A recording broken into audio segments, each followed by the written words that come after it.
யோவானுக்கு எழுதின சுவிசேஷம் 19வது அதிகாரம் 26 முதல் 27 வரைக்கும் உள்ள வசனங்கள். 157வது பக்கம்.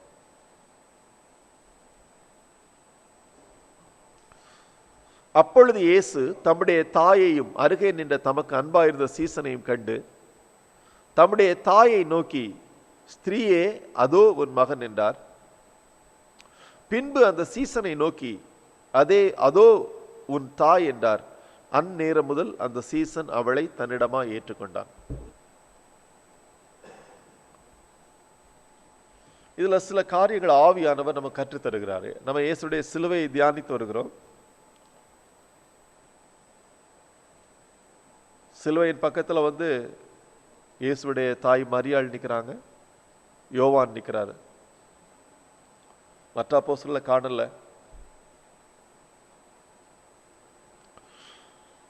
அப்பொழுது இயேசு யோவானை பார்த்து சொல்றாரு, இதோ உன் தாய் அப்படின்னு சொல்றாரு. மரியாளை பார்த்து சொல்றாரு, இதோ உன் மகன் அப்படின்னு சொல்றாரு. அந்த வசனம் சொல்லுது, அந்நேரம் முதல் அச்சீடன் யோவான் மரியாளை தன்னுடைய வீட்டிலே ஏற்றுக்கொண்டான். இயேசு இந்த பூமியில தன்னுடைய ஓட்டத்தை முடிக்கும் போது தேவனுடைய கரங்கள்ல தன்னுடைய வாழ்க்கையை ஒப்புவித்திருக்கிற அந்த தாயை அவர் நிராதாரமாக விட்டுட்டு போகும்படியாய் ஆண்டவர் விரும்பல. மரியாளுக்கு வேற பிள்ளைகள் இருந்தாங்க, வேதத்தில் போடப்பட்டிருக்கிறது. ஆனால் ஆண்டவர் அந்த இடத்துல ஒரு காரியத்தை பாடத்தை நமக்கு கற்றுத்தருகிறார். உலக பிரகாரமான இரத்த சம்பந்தமான உறவுகளை விடவும் இயேசு கிறிஸ்துவின் இரத்தத்தினாலே சம்பாதிக்கப்பட்ட தேவனுடைய பிள்ளைகளுடைய உறவு ரொம்ப உயர்ந்தது என்பதை இந்த இடத்துல தேவன் காட்டுகிறார். நிறைய பேருக்கு ஒரு கேள்வி வருது, அது எப்படி அப்படின்ட்டு. ஏன்னு சொன்னா, இன்னைக்கு நமக்கு இந்த கிறிஸ்துவுடைய ஜீவனையும் அந்த அன்பையும் நாம் அனுபவிக்காததுனால இதுல இன்னும் நமக்கு கொஞ்சம் இடறி கொண்டே இருக்கிறோம். ஆனா இயேசு நமக்கு தெளிவாய் காட்டுகிறார், அதற்கு பின்னால் இருக்கிற சகோதரருடைய கரங்கள்ல தன்னுடைய தாயாரை ஒப்புக் கொடுக்கல. இந்த வேளையில யோசேப் மரித்தாச்சு. யோவான் மேல அவ்வளவு கான்பிடன்ஸ். எனவே யோவானுடைய கரங்கள்ல தன்னுடைய தாயை ஒப்படைத்து பராமரிக்கும்படியாய் சொல்லுகிறார். யோவான் கடைசி வரைக்கும் மரியாளை பராமரித்தார். இப்பவும் சொல்றாங்க, எபேசு பட்டணத்துல யோவானுடைய கல்லறை இருக்குது. யோவான் ஒரு ஆள் தான் இரத்த சாட்சியை மறிக்கல. மரியாளுடைய கல்லறையும் யோவானுடைய கல்லறையும் எபேசு பட்டணத்தில் இருக்கு. எபேசு என்று சொன்னால் இப்பொழுது இருக்கிற துருக்கியில இருக்கிறது. இந்த இடத்துல தேவன் நமக்கு கற்றுத்தருகிற ஒரு மிகப்பெரிய ஒரு பாடம் ஒன்று இருக்குது. தேவனை நம்பி வந்தவர்களை தேவன் ஒருபோதும் கைவிட்டதே இல்லை. தேவனை நம்பி தங்களை ஒப்பு கொடுத்தவர்களை தேவன் ஒருபோதும் கைவிடுகிறதே இல்லை. அப்ப இத நமக்கு ஆரம்பத்துல பார்க்கணும். இந்த காரியத்தை மரியாள் என்ன காரியம் செய்திருக்கிறார் என்பது நமக்கு தெரியணும். ஆண்டவர் நபரை தெரிந்து கொள்ளும் போது, அந்த வாய்ப்பு வரும்போது மரியாள் அதை ரிஜெக்ட் பண்ணி இருக்கலாம், அதை வேண்டாம் என்று மறுதளித்து இருக்கலாம். ஆனால் மரியாள் அதை செய்யல. லூக்கா 1வது அதிகாரம் 26 முதல் 38வது வசனம் வரைக்கும் நம்ம கொஞ்சம் தியானிக்க போகிறோம். 76வது பக்கம். 6ஆம் மாதத்திலே கப்ரியேல் என்னும் தூதன் கலிலேயாவில் உள்ள நாசரேத் என்னும் ஊரில், 6ஆம் மாதம் சொன்னா எலிசபெத்துடைய 6வது மாதம். எலிசபெத் இப்ப கர்ப்பமா இருக்கிறா. 6 மாதங்கள் முடிகிற டைம்ல கப்ரியேல் தூதன் நாசரேத் என்னும் ஊரில் தாவீதின் வம்சத்தானாகிய யோசேப் என்கிற நாமமுள்ள புருஷனுக்கு நியமிக்கப்பட்டிருந்த ஒரு கன்னிகையின் இடத்திலே தேவனாலே அனுப்பப்பட்டான். அந்த கன்னிகையின் பெயர் மரியாள். அவள் இருந்த வீட்டில் தேவதூதன் பிரவேசித்து, கிருபை பெற்றவளே வாழ்க, கர்த்தர் உன்னுடனே இருக்கிறார், ஸ்திரீகளுக்குள்ளே நீ ஆசீர்வதிக்கப்பட்டவள் என்றான். கபிரியேல் தூதன் இந்த வாழ்த்தை மரியாளுக்கு சொல்லும்போது சொல்றான், என்ன சொல்றான்? தேவனிடத்தில் நீ அதிகமான கிருபையை பெற்றிருக்கிறாய், உன்னை நான் வாழ்த்துகிறேன், தேவன் உன்னோடு கூட இருக்கிறார், நீ ஸ்திரீகளுக்குள் ஆசீர்வதிக்கப்பட்டவள் என்கிற காரியத்தை கபிரியேல் தூதன் சொல்றான். அப்ப 29 வசனத்துல மரியாளுடைய எண்ணம் எப்படி இருக்கு பாருங்க. அவளோ அவனை கண்டு அவன் வார்த்தையினால் கலங்கி. இதுதான் நம்ம புரிந்து கொள்கிறதற்கும் ஆவியானவன் நம்மை புரிய வைக்கிறதுக்கும் வித்தியாசம் இருக்குது. இந்த வாழ்த்துதல் எப்படிப்பட்டதோ என்று சிந்தித்துக் கொண்டிருந்தாள். நம்மளை பார்த்து கபிரியேல் தூதன் இப்ப காட்சி கொடுத்து சொல்றான்னு வைங்களேன், கிருபை பெற்றவளே வாழ்க, கர்த்தனுடனே இருக்கு. நம்ம என்ன சொல்லுவோம்? தேவன் நமக்கு ஒரு பெரிய ஒரு வெளிப்பாடை தந்திருக்கிறார். யாருக்கு அதிகமான கிருபையை கர்த்தர் கொடுக்கிறாரோ அவர்கள் அதிகமான பாடுகளை, அக்கினியை தாண்டி போகணும். ஏன்னா கிருபை இல்லாம தேவனுடைய சித்தத்தை நிறைவேற்ற நம்மளால முடியாது. பவுல் சொல்றாரு, எல்லாரை விடவும் நான் அதிகமாய் பிரயாசப்பட்டேன், ஆனாலும் நான் அல்ல, எனக்கு அளிக்கப்பட்ட கிருபையை அப்படி செய்தது. நம்ம பார்க்கிறோம். ஏன்னா இது தேவன் தான் நமக்குள்ள அதை நிறைவேற்றுகிறவர். இப்போ தேவனிடத்தில் ஒரு விசேஷித்த கிருபை மரியாளுக்கு கொடுக்கப்பட்டிருக்குன்னு சொன்ன உடனேயே மரியாளுடைய இதயம் கலங்கி போச்சு. சந்தோஷமாகல, ஒரு திகிலும் ஒரு பயம் ஒரு கலக்கம் மரியாளுக்குள்ளால வந்துட்டு. அவ இன்னும் பேசல, யோசிச்சுட்டே இருக்கிறான். அந்த இடத்துல உடனே திரும்ப கபிரியேல் தூதன் மரியாளத்துல பேசுறான்.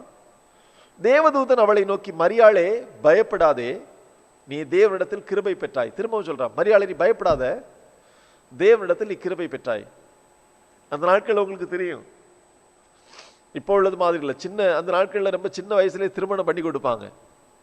நம்ம கணக்கை எடுத்துக்கொள்வோமே, ஒரு 18-19 வயசு ஒரு பொண்ணுகிட்ட வந்து கபிரியேல் தூதன் திருமணம் நிச்சயிக்கப்பட்டிருக்குது. கபிரியேல் தூதன் வந்து இப்படி ஒரு காரியத்தை பேசுறான். அவன் கேட்டே இருக்கா, கலங்கி போய் கேட்டுட்டே இருக்கிறா. அப்போ சொல்றான், நீ தேவனிடத்தில் கிருபை பெற்றாய். எடுத்து சொல்றார், இதோ நீ கர்ப்பவதியாகி ஒரு குமாரனை பெறுவாய், அவருக்கு இயேசு என்று பெயரிடுவாயாக. திரும்ப பிறக்க போற குழந்தையை பத்தி சொல்றாரு. அவர் பெரியவராய் இருப்பார், உன்னதமானுடைய குமாரன் எனப்படுவார். கர்த்தராகிய தேவன் அவருடைய பிதாவாகிய தாவீதின் சிங்காசனத்தை அவருக்கு கொடுப்பார். அவர் யாக்கோபின் குடும்பத்தாரை என்னென்னைக்கும் அரசாளுவார், அவருடைய ராஜ்யத்துக்கு முடிவிராது என்றான். இது நல்ல ஒரு வாழ்த்தல். பிறக்க வர குழந்தையை குறித்து சொல்றாரு. தேவனுடைய செய்தி வருது, அவளை குறித்து ஒரு செய்தி வருது. மரியாளுடைய ரெஸ்பான்ஸ் என்னவா இருக்கு பாருங்க. அடுத்த வசனம், அதற்கு மரியாள் தேவதூதன் நோக்கி, இது எப்படியாகும், புருஷனை அறியேனே என்றாள். நம்ம சும்மா வாசிட்டு போக கூடாது. வசனம் வாசிக்கும் போது, பைபிள் வாசிக்கும் போது, இது எப்படியாகும், நம்ம ராஜ்யத்துக்கு முடிவிராது என்றான். அதற்கு மரியாள் தேவதூதன் நோக்கி, இது எப்படியாகும், புருஷனை அறியேன். அப்படி கிடையாது. மரியாள் கபிரியேல் தூதனை பார்த்து சொல்ற, என்ன சொல்றீங்கன்னு, பேசுறது என்னன்னு உங்களுக்கு தெரியுதா? நம்ம சொல்லுவோம்ல, நீ என்ன, நம்ம யாராவது தப்பா பேசினா சொல்லுவோம்ல, நீங்க பேசுறது என்னன்னு உங்களுக்கு புரியுதா? இல்ல பிள்ளைகள் பேசினா சொல்லுவோம்ல, என்ன பேசுறேன்னு உனக்கு தெரிஞ்சுதானா நீ பேசுற? இத மரியாள் கபிரியேல்ட்ட தூதர் எப்படி ஆகும்னு அர்த்தம் வேற ஒண்ணு இல்ல, இது என்னன்னு பேசுறது என்னன்னு தெரிஞ்சுதான் நீ பேசுறியா? எனக்கு இன்னும் திருமணமே ஆகல, நான் கணவன் அறியல, நான் கர்ப்பவதியாவேன்னு சொல்றது என்னன்னு நீ பேசுதான் நீ பேசுறியா அப்படின்னு கேட்கிறாங்க. ஏன்னா எல்லாருக்குமே தெரியும், யூத மார்க்கத்துல கணவன் இல்லாமல் ஒரு பெண் கருவுற்றாள், அவள் கல்லறிந்து கொல்லப்பட வேண்டும். அதனாலதான் மரியாள் கேட்கிறார், என்ன பேசுற?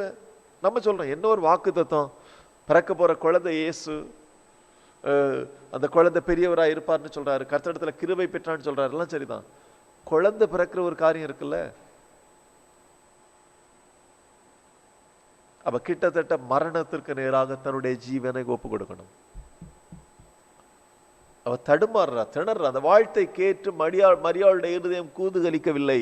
நீங்க நினைக்கிற மாதிரி ஏதோ சந்தோஷத்தினால மகிழ்ந்து பொங்கல்ல, அவளுடைய இருதயம் கலங்கினது, அவளுடைய இருதயம் போராடினது, அவளுடைய இருதயத்துல ஒரு திகில் பிடித்து கொண்டது. அதான் கபிரியேல்ட்ட கேட்கிறா, இது எப்படி, என்ன பேசுறீங்க, இது எப்படி நடக்கும்? நானோ கணவனை அறியேனே, ஒரு கன்னி பெண் கர்ப்பவதியான எவ்வளவு அவமானம், எவ்வளவு கேவலம், எவ்வளவு பிரச்சனை. அப்ப அந்த இடத்துல கபிரியேல் தூதன் திரும்ப அங்க ஒரு பதில சொல்றான் பாருங்க. தேவதூதன் அவளுக்கு பிரதியுத்தரமாக, பரிசுத்த ஆவி உன்மேல் வரும், உன்னதமானவருடைய பலம் உன்மேல் நிழலிடும், ஆதலால் உன்னிடத்தில் பிறக்கும் பரிசுத்தம் உள்ளது தேவனுடைய குமாரன் எனப்படும். அப்ப சொல்ற பரிசுத்த ஆவியானவர் வரும்போது இந்த காரியம் சம்பவிக்கும். இது மனுஷனால் சம்பவிக்கிற காரியம் அல்ல, தேவனால் சம்பவிக்கிற காரியம். அதை சொல்ல மட்டும் அதோட மட்டும் நிறுத்தல, ஆண்டவர் அவளுக்கு ஒரு அடையாளத்தை கொடுக்கிறார். எப்பவுமே தன்னுடைய வசனத்தை அடையாளத்தின் மூலமாய் கர்த்தர் என்ன பண்ணுவாரு? உறுதிப்படுத்துவார். என்ன அடையாளம்? இதோ உனக்கு இனத்தாளா இருக்கிற எலிசபெத்து தன் முதிர் வயதிலே ஒரு புத்திரனை கர்ப்பம் தரித்திருக்கிறாள். மலடி எனப்பட்ட அவளுக்கு இது 6ஆம் மாதம். எலிசபெத் முதிர் வயது, சக்கரியாவும் எலிசபெத் முதிர் வயது உள்ளவங்க, குழந்தையே இல்லை, மரியாளுடைய உறவினர்கள். கபிரியேல் தூதன் சொல்றான், தேவன் அவங்களுக்கு ஒரு குழந்தையை கொடுத்திருக்கிறா, இது மரியாளுக்கு தெரியாது. கர்ப்பவதியா, இது 6 மாசம், இது நான் சொன்ன வார்த்தைக்கு உனக்கு அடையாளம். அந்த அடையாளத்தையும் சொல்லி பரிசுத்த ஆவியானவர் சொன்னா மரியாளுக்கு ரொம்ப புரியல. ஒரே ஒரு வார்த்தை ஆண்டவர் சொல்றான். 37 திரும்ப கபிரியேல் சொல்றான், தேவனால் கூடாத காரியம் ஒன்றும் இல்லை அப்படின்னு சொல்றான். சொன்ன உடனே மரியாள் சொல்றான், அதற்கு மரியாள், இதோ நான் ஆண்டவருக்கு அடிமை, உம்முடைய வார்த்தையின்படியே எனக்கு ஆக கடவுது என்றாள். தேவதூதன் அவளை விட்டு போய்விட்டான். ஒரே ஒரு வார்த்தை சொல்றா, எனக்கு ஒன்றும் தெரியல, ஆனா நான் ஒன்று செய்யறேன். ஆண்டவரே, நான் உங்களுடைய அடிமை. அடிமைனா தெரியல உங்களுக்கு? என் மேல எனக்கு எந்த அதிகாரமும் இல்லை. நீர் என்ன செய்ய வேண்டும் என்றாலும் சரி, அதற்கு நான் என்னை ஒப்பு கொடுக்கிறேன். மரணமே சம்பவிக்கிறதா இருந்தாலும் சரிதான். என்னை இப்ப இந்த கிருபை வந்துட்டு, கிருபை வந்ததுனால அந்த பலம் வந்துட்டு, அந்த பலம் வந்ததுனால என்ன நடக்குது? தன்னை அவள் பூரணமாய் ஒப்பு கொடுக்க, இதோ நான் உமது அடிமை, உமக்கு என்ன சித்தமோ அதை செய்யும் என்று ஒப்பு கொடுக்கிறாள்.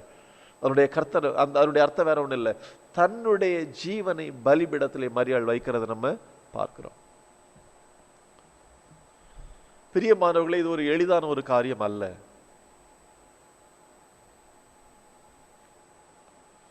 கிறிஸ்துவுடைய சரீரத்திற்காக நாம் பாடுபட வேண்டும் என்றால் நம்முடைய ஜீவனை பலிபீடத்திலே வைக்க வேண்டும். இன்னைக்கு இந்த பகுதி நமக்கு மாறி போனதுனால தான் நமக்கு நிறைய பிரச்சனை. கிறிஸ்துவுடைய சரீரத்திற்காக நீங்க ஓடணும், இயேசுவுக்காக நிறைய பேர் சொல்லுவாங்க, இயேசுவுக்காக ஏதாவது செய்யணும். இயேசுவுக்காக நம்ம ஏதாவது செய்யறதுக்கு முன்னால உங்களுடைய ஜீவனை நீங்கள் பலிபீடத்தில் வைக்கணும். இயேசுவுக்காக ஓடும்போது நீங்க அவமானங்களை சந்திக்க வேண்டும். கிறிஸ்துவுடைய சரீரத்தை நீங்க கட்டி எழுப்பும்படியாய் பிரயாசப்பட்டால் மற்றவர்களால் நீங்கள் புறக்கணிக்கப்பட வேண்டும். கிறிஸ்துவுக்காக நீங்கள் நிற்க வேண்டும் என்றால் உங்களுக்கு உதவி செய்கிறதற்கு தேவனை தவிர வேற ஒருவரும் இருக்க மாட்டாங்க. இது தேவனுடைய ஒரு சட்டம். மரியாளை விட்டுருவோம், யோசேப்பை பார்ப்போம். யோசேப்புக்கு தான் நிச்சயம் பண்ணியிருந்தது மரியாளை. யோசேப்பு மரியாள் கர்ப்பமா இருக்கிறத எப்படியோ ஒரு செய்தி யோசேப்புடைய காதுல வருது. யோசேப்புடைய காதுல வரும்போது யோசேப்பு என்ன செய்யறான்னு பாருங்க. மத்தேயு 1வது அதிகாரம் 18வது வசனத்திலிருந்து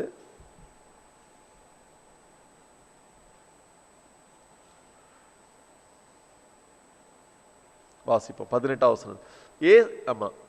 இயேசு கிறிஸ்துடைய ஜனனத்தின் விவரமாவது, அவருடைய தாயாகிய மரியாள் யோசேப்புக்கு நியமிக்கப்பட்டிருக்கையில் அவர்கள் கூடி வரும் முன்னே அவள் பரிசுத்த ஆவியினாலே கர்ப்பவதியானாள் என்று காணப்பட்டது. அவள் புருஷனாகிய யோசேப்பு நீதிமானாய் இருந்து அவளை அவமானப்படுத்த மனதில்லாமல் ரகசியமாய் அவளை தள்ளிவிட யோசனையாய் இருந்தான். அவன் இப்படி சிந்தித்துக் கொண்டிருக்கையில் கர்த்தருடைய தூதன் சொப்பனத்தில் அவனுக்கு காணப்பட்டு, தாவீதின் குமாரனாகிய யோசேப்பே, உன் மனைவியாகிய மரியாளை சேர்த்துக்கொள்ள ஐயப்படாதே, அவளிடத்தில் உற்பத்தியாயிருக்கிறது பரிசுத்த ஆவியினால் உண்டானது. அவள் ஒரு குமாரனை பெறுவாள், அவருக்கு இயேசு என்று பெயரிடுவாயாக, ஏனெனில் அவர் தமது ஜனங்களின் பாவங்களை நீக்கி அவர்களை ரட்சிப்பார் என்றான். தீர்க்கதரிசியின் மூலமாய் கர்த்தராலே உரைக்கப்பட்டது நிறைவேறும்படி இதெல்லாம் நடந்தது. அவன் இதோ ஒரு கன்னிகை கர்ப்பவதியாகி ஒரு குமாரனை பெறுவாள், அவருக்கு இம்மானுவேல் என்று பெயரிடுவார்கள் என்று சொன்னான். இம்மானுவேல் என்பதற்கு தேவன் நம்மோடு இருக்கிறார் என்று அர்த்தமாம். யோசேப்பு நித்திரை தெளிந்து எழுந்து கர்த்தருடைய தூதன் தனக்கு கட்டளையிட்டபடியே தன் மனைவியை சேர்த்து கொண்டு அவள் தன் முதற் பேரான குமாரனை பெருமளவும் அவளை அறியாதிருந்து அவருக்கு இயேசு என்று பெயரிட்டான். யோசேப்புக்கு மரியாள் கர்ப்பமா இருக்கிற செய்தி வந்தோடனே யோசேப்பு நினைக்கிறான், இப்ப மரியாளை வெளிப்படையாக நியாய சங்கத்துல கூட்டு போய் விட்டோம்னா மரியாள் கொல்லப்படுவாள். மரியாளுடைய மரணத்தை யோசேப்பு விரும்பல. அப்ப யோசேப்பு நினைக்கிறான், யாருக்குமே தெரியாம நம்ம என்ன பண்ணலாம், ரகசியமாக அவளை விட்டுடலாம், தள்ளி வச்சிடலாம். ரகசியமாக தள்ளி வைக்கும் போது என்ன பிரச்சனை, கொஞ்சம் நீங்க நினைச்சு பார்க்கணும். யோசேப்புக்கும் மரியாளுக்கும் திருமண நிச்சயம் இருக்கு. இவன் ரகசியமா தள்ளி வைக்கிறான். மரியாள் கர்ப்பமா இருக்கிற செய்தி எல்லாருக்கும் ஒரு சமயத்தில் குழந்தை பிறக்கும் போது தெரிஞ்சுதான் ஆகணும். அப்படி வரும் பட்சத்தில் எல்லாரும் கேட்பாங்க யோசேப்பிட்ட, யோசேப்பே என்ன நீ திருமணம் பண்ணல, என்ன பிரச்சனை, கர்ப்பவதியா இருக்கா, என்ன பிரச்சனை? யோசேப்பு என்ன சொல்லுவாப்ல, கல்யாணம் பண்ணல, வேண்டாம்னு நினைச்சேன், அதனால நான் என்ன பண்ணல. அதனுடைய அர்த்தம் வேற ஒன்றும் இல்லை. மற்றவங்க சொல்லுவாங்க, ஓ இவன் நிச்சயம் பண்ணி இருக்கிறதுனால அந்த பொண்ணை போய் மோசம் பண்ணிட்டு இப்ப என்ன பண்ணிட்டான், கை விட்டுட்டான். அதான் ரகசியமாய் தள்ளி விடுகிறதற்குள்ள ஒரு காரியம். வெளிப்படையாய் கொண்டு வந்தால் யோசேப்புக்கு எந்த ஒரு கெட்ட பேரோ அவமானமோ வராது. ரகசியமாய் தள்ளிவிடும் போது அந்த பழியை யோசேப்பு சேர்த்து தான் சுமக்கணும். அதனாலதான் பரிசுத்த ஆவியானவர் இந்த இடத்துல ஒரு வார்த்தையை கூட சேர்த்திருக்கிறார், யோசேப்பு கூட அவன் நீதிமானா இருந்தான் அப்படி என்று.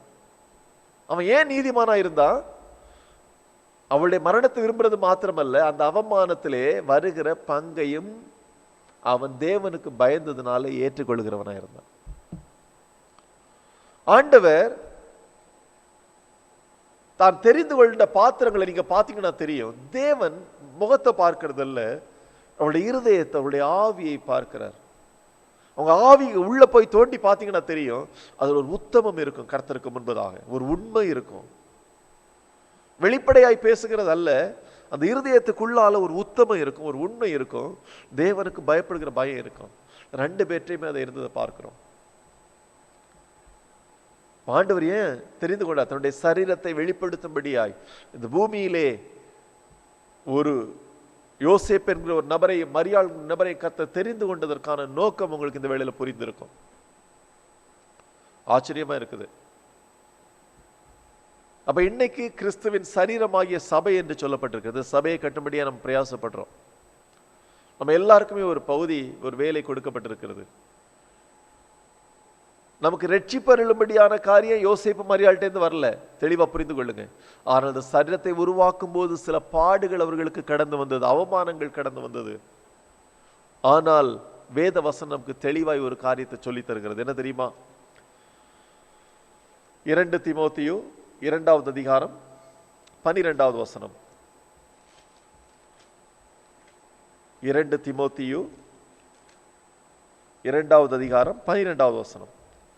அவரோடு கூட பாடுகளை சகித்தோமானால் அவரோடு கூட ஆளுகையும் செய்வோம். இயேசுவுக்காக யாரு பாடுகளை சகிக்கிறார்களோ அவர்கள் இயேசுவோடு கூட என்ன பண்ணுவாங்க? ஆளுகை செய்வாங்க.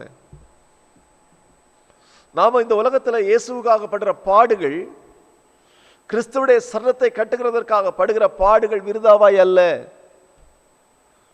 ஆண்டவருக்காக நம்ம இந்த பூமியில படுற பாடுகளா இருக்கட்டும், அவமானங்களா இருக்கட்டும், பிரயாசங்களா இருக்கட்டும், இது நமக்கு பரத்துல நம்ம போகும்போது அதனுடைய மகிமை என்ன என்பதை நம்முடைய கண்கள் ஒரு நாள் காணும்.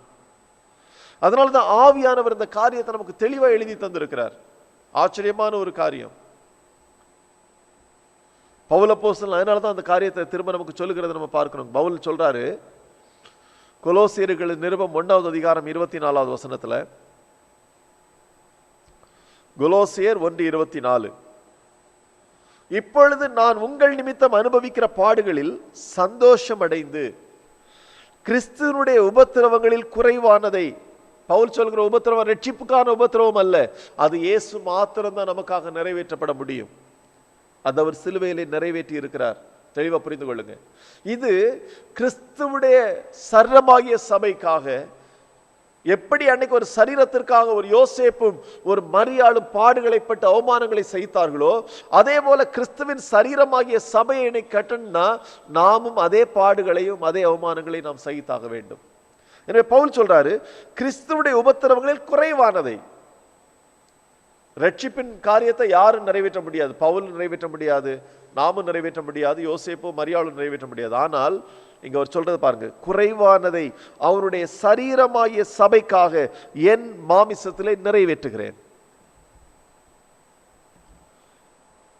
ஆண்டவருக்காக ஊழியம் செய்யணும்னா, ஆண்டவருக்காக நீங்க ஆண்டவருக்காக நிற்கணும்னா இதை உங்க இருதயத்துல நீங்க ஆழமா எழுதி கொள்ள வேண்டும். கிறிஸ்துவுடைய சரீரத்துல வர்றவங்களுக்கு, அப்படி ஜாயிண்ட் ஆகிறவங்களுக்கு பாத்தீங்கன்னா தெரியும், பின்னால ஒரு மகிமை இருக்குது. ஆனா இப்ப அவங்க சந்தித்து கடந்து போக வேண்டிய ஒரு பாதை, அது ஒரு நெருக்கமான ஒரு பாதையா இருக்குது. இப்ப யோசேப்பு மரியாதை விட்டுருவோம், இயேசுவோடு கூட இன்னொரு குடும்பத்தையும் ஆண்டவர் இந்த இடத்துல சம்பந்தப்படுத்தி இருக்கிறார். என்ன சொல்லி இருக்கிறார்? எலிசபெத், சக்கரியா. அதே லூக்கா 1வது அதிகாரத்துல 5, 6, 7 வசனங்கள் நீங்க பாத்தீங்கன்னா அங்க எலிசபெத், சக்கரியா என்கிற ஒரு குடும்பத்தை குறித்து எழுதப்பட்டிருக்கிறது. ஆவியானவர் அவர்களை குறித்தும் சாட்சி கொடுத்திருக்கிறார். ஆனா அன்னைக்கு அந்த ஊர்ல இருந்தவங்க அவர்களை குறித்து சாட்சியை கொடுத்திருக்க மாட்டாங்க. லூக்கா 1வது அதிகாரம் 5 முதல் 7 வரைக்கும் உள்ள வசனங்களை பாருங்க. யூதேயா தேசத்தின் ராஜாவாகிய ஏரோதின் நாட்களில் அபியா என்னும் ஆசாரிய வகுப்பில் சக்கரியா என்னும் பெயர் கொண்ட ஆசாரியன் ஒருவன் இருந்தான். அவன் மனைவி ஆரோனுடைய குமாரத்திகளில் ஒருத்தி, அவள் பேர் எலிசபெத். சக்கரியா, எலிசபெத் வராங்க.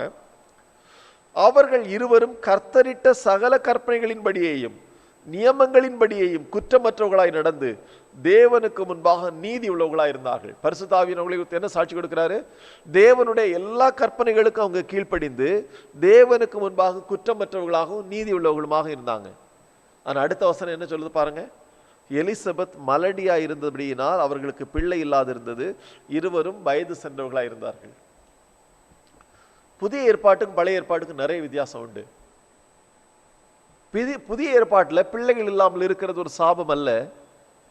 பழைய ஏற்பாட்டுல சாபத்து நிமித்தம் பிள்ளைகள் இருக்காது. பிள்ளைகள் இல்லாமல் இருந்தால் அவங்க ஏதோ ஒரு சாபக்கட்டுல சபிக்கப்பட்டவர்களா இருக்கிறார்கள் என்று அர்த்தம். உபாகமம் 28 நீங்க வாசிச்சு பாத்தீங்கன்னா தெரியும். உபாகமம் 28:18 நீங்க வாசிச்சீங்கன்னா, உன்னுடைய கற்பத்தின் கனி சபிக்கப்பட்டிருக்கும், நீ கர்த்தருடைய வார்த்தைகளின்படி நடக்காமல் இருக்கும்போது உன்னுடைய கற்பத்தின் கனி சபிக்கப்பட்டிருக்கும் என்று எழுதப்பட்டிருக்கும். ஆனா புதிய ஏற்பாட்டில் அது கிடையாது. புதிய ஏற்பாட்டில் நம்முடைய சாபங்கள் சிலுவையின் மூலமாய் நீக்கப்பட்டிருக்கிறது. ஆண்டவருக்குள்ளால ஓடின எத்தனையோ உத்தமமான பரிசுத்தவான்களுக்கு பிள்ளைகள் இல்லாம தன்னுடைய ஓட்டத்தை முடித்திருக்கிறாங்க. ஆனா பழைய ஏற்பாட்டில் ஜனங்கள் அப்படி பார்க்க மாட்டாங்க. பழைய ஏற்பாட்டில் ஒரு நபருக்கு குழந்தை இல்லைன்னா அவன் கர்த்தரால சபிக்கப்பட்டவன், அதான் அவனுக்கு புத்திர பாக்கியம் இல்லை, குழந்தை பாக்கியம் இல்லை அப்படின்னு சொல்லுவாங்க. ஆவியானவர் சாட்சி கொடுக்கிறாரு. அவங்க கற்பனைகள் படி நடந்தவங்க, நீதியா இருந்தவங்க, அவங்க தேவனுக்கு முன்பு உத்தமமாக இருந்தார்கள் சாட்சி கொடுக்குறாங்க. அவங்க பிள்ளைகள் இல்லை. உலகத்தார் அவங்களை எப்படி பேசியிருப்பாங்க? கர்த்தர் இந்த குடும்பத்தை சபித்திருக்கிறார். இப்ப அவங்களுக்கு முதிர் வயது ஆயிடுச்சு. ஆனா அவர்களுடைய குற்றமற்ற மனசாட்சி நிமித்தம் அவர்களுடைய விசுவாசம் தேவனை நோக்கி இன்னும் தங்களுக்கு ஒரு குழந்தை வேண்டும் என்று ஜெபிக்க வைத்தது. ஏன்னா பின்னால் வரக்கூடிய 13வது வசனத்துல கபிரியேல் தூதன் சக்கரியாவை பார்த்து சொல்லும்போது கேட்கிற முதல் வசனம் சொல்றார், தூதன் அவனை நோக்கி, சக்கரியாவை பயப்படாதே, உன் வேண்டுதல் கேட்கப்பட்டதுன்னா அப்ப என்ன அர்த்தம்? அவங்க வயதான பிறகு அதற்காக ஜெபித்து கொண்டே இருந்தாங்க. ஆண்டவரே எங்களுக்கு ஒரு குழந்தை தாங்க. பிரியமானவர்களே, உலகத்தின் பார்வையில் அவங்க சபிக்கப்பட்டவங்க. ஆனா தேவனுடைய பார்வையில இன்னைக்கு அவர் நமக்கு ஒரு ரகசியத்தை அவர் சொல்லித்தர்றார். என்ன ரகசியம் தெரியுமா? இயேசு இந்த பூமியில வெளிப்படுகிறதோடு கூட இவர்கள் தொடர்புடையவர்கள். ஏனென்று சொன்னால், இவர்கள் மூலமாக பிறக்கிற குழந்தைதான் வரப்போகிற ஆண்டவருக்கு வழியை ஆயத்தமாக்கும்படியாய் அனுப்பப்படுகிற தூதன். அதற்கு ஆண்டவர் தெரிந்து கொண்ட மிக சிறந்த பாத்திரங்கள் சக்கரியாவும் எலிசபெத்தும். ஆனா அவங்க கடந்து சென்ற பாதை அவங்களுக்கு பிள்ளைகள் இல்லை. தேவனுக்கு முன்பாக உத்தமமா இருந்தாங்க, அவங்களுக்கு பிள்ளைகள் இல்லை. உலகம் அவங்கள பார்த்து நகைத்து இருக்கும். ஏய், இவன் ஊழியம் செய்யறான் பாரு, குழந்தை இல்லை. நல்ல ஜெபம் பண்றான் பாரு, ஆண்டுடைய வார்த்தைக்கு தான் கீழ்ப்படிந்து நடக்கிறான், உள்ள ஏதோ இவன் சரியில்லைன்னு தான் சொல்லியிருப்பாங்க. ஆனால் அவர்கள் காத்திருந்தது, கர்த்தர் மேல வைத்திருந்த நம்பிக்கை அவர்களை விட்டு போகல. தேவன் நோக்கி இன்னும் 2 பேரும் ஜெபம் பண்ணி கொண்டிருந்தாங்க. தேவன் ஏற்ற நேரம் வந்தது. ஏற்ற நேரம் உங்களுக்கு பாத்தீங்கன்னா தெரியும், அவர்களுக்கு ஒரு குழந்தையை கொடுத்தார். அந்த குழந்தை இயேசுவுக்கு வழியை ஆயத்தமாக்குற குழந்தை. யோவான் ஸ்நானனுக்கும் இயேசுவுக்கும் வயது வித்தியாசம் எத்தனை? வெறும் 6 மாதம். இயேசுவுக்கு ஓட்டம் 33.5 வருஷம், யோவான் ஸ்நானனுக்கு ஓட்டம் 30.5 வருஷம். 6 மாச வித்தியாசத்துல வரும். யோவான் ஸ்நானன் சொன்னோன்னு நீங்க வயதான ஆள் நினைச்சிடக்கூடாது. நமக்கு சினிமால எல்லாம் பார்ப்போம், பேதுரு ஒரு வெள்ளை தாடி வச்சு போட்ல இருப்பாரு, யோவான் ஸ்நானகன் ஒரு வயசான ஆள் மாதிரி பெரிய அங்கியெல்லாம் போட்டுட்டு இருப்பார். அது நமக்கு நம்ம தப்பான நிறைய கதைகளை அவங்க கொண்டு வந்துட்டாங்க. யோசேப்பு பார்த்தா வெள்ளை தாடி வச்சுட்டு இருப்பாரு. இயேசுவுக்கு 30 வயசு வரும்போதே யோசேப்பு மரிச்சிட்டாரு. யோசேப்பு வயதான நபர் அல்ல, அது தவறான ஒரு காரியம். அவரை கையில் ஒரு பூச்செண்டு வச்சிருப்பார். அவர் பூச்செண்டே கிடையாது, ஆரோனுக்கு தான் அது உண்டு. எவ்வளவு தவறா நமக்கு போதிக்கப்பட்டிருக்கிறோம் கற்பனை கதைகள்ல. வேதத்தை நம்ம பார்க்கணும். அப்ப இந்த இடத்துல நம்ம பார்க்கிறோம் 2 பேருக்கு 6 மாத வித்தியாசம். இயேசு சொன்னார், ஸ்திரீகளில் பிறந்தவர்களில் யோவான் ஸ்நானனை விடவும் பெரியவன் ஒருவனும் இல்லை. ஒருவேளை ஆண்டவர் இன்னைக்கு உங்களை நடத்தி கொண்டிருக்கிற பாதையில இப்படிப்பட்ட சூழ்நிலைகள்ல நீங்க தேவனுக்கு உத்தமமாயிருந்தும் தேவனுடைய நீதியில நடந்தும் இப்படிப்பட்ட பகுதிகள் நீங்க கடந்து போய் கொண்டு அவனை நினைத்துக் கொள்ளுங்க, வரும் நாட்களுக்கு என்று கர்த்தர் உன்னை ஆயத்தப்படுத்தி கொண்டிருக்கிறார். இந்த சூழ்நிலையிலையும் நீ இயேசுவுக்காக கடந்து வருகிற இந்த சூழ்நிலையிலையும் அவரை மறுதலிக்காதபடி அவரை மகிமைப்படுத்தி அவருடைய கற்பனைகளுக்கு கீழ்ப்படிந்து அவருடைய நீதிக்கு உட்பட்டு அவருக்கு முன்னாய் உத்தமமாய் நீ ஜீவிக்கும் போது ஒன்றை புரிந்துகொள், கர்த்தர் அவருடைய சரத்திற்காக ஏதோ ஒன்றை ஆயத்தமாக்கி கொண்டிருக்கிறார். அந்த ஏற்ற சமயம் வரும்போது அது சரியா வெளிப்படும். ஒரு குழந்தை வந்தது, இவர்களுக்கு கர்த்தர் கொடுத்த குழந்தை என்ன செஞ்சது தெரியுமா? 400 வருஷம் ஆண்டவர் பேசல. மல்கியா தீர்க்கதரிசியின் புஸ்தகம் அடுத்து நமக்கு பைபிள் திருப்பணும்னா நமக்கு பைபிளை திறக்கிறோம், பழைய ஏற்பாடு முடியுது, மல்கியா ஒரு ஒயிட் பேப்பர் வருது, அடுத்து மத்தேயு தொடங்குது. ஆனா அந்த மல்கியாவுக்கும் மத்தேயுக்கும் இடையில கிட்டத்தட்ட 400 வருஷம் ஆண்டவர் இஸ்ரவேல் ஜனங்கள்கிட்ட பேசவே இல்லை. 400 வருடத்திற்கு பிறகு முதல் முறையாக ஒரு மனிதன் மூலமாய் திரும்பவும் இஸ்ரவேல் ஜனங்களிடத்துல பேசினார். அது எலிசபெத்துக்கும் சக்கரியாவுக்கும் பிறந்த மகனாகிய யோவானின் மூலமாக. ஆச்சரியமா இருக்குல்ல? வழக்கமா சொல்லுவாங்க, யோவான் ஸ்நானன் ஒரு அற்புதமே செய்யல, மரித்தோரை உயிரோடு எழுப்பல்ல, சுகவீனவர்களை சுகமாக்கல்ல. ஆனா யோவான் ஸ்நானன் கர்த்தர் செஞ்ச காரியம் என்ன தெரியுமா? 400 வருஷம் மரித்திருந்த ஒரு தேசத்தை கர்த்தர் உயிரோடு எழுப்பினார்.